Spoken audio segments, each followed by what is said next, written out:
we were doing the VFS during the lockdown one,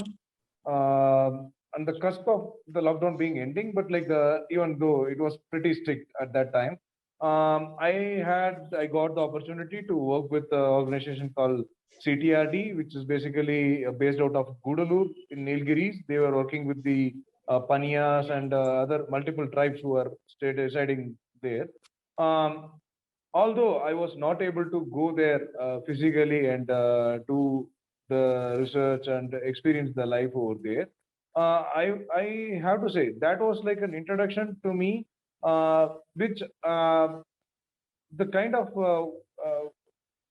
interactions I had with the people from the NGO and the field workers of the NGO, and under what circumstances they were trying to get us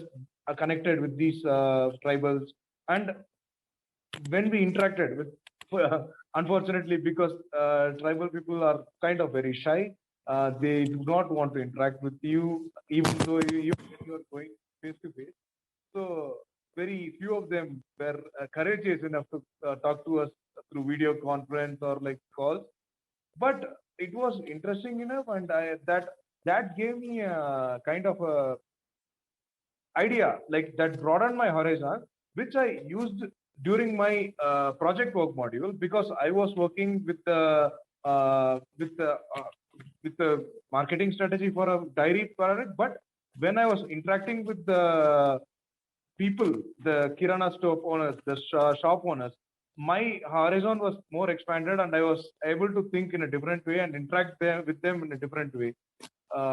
based on some of the ideas I got through this VFS program.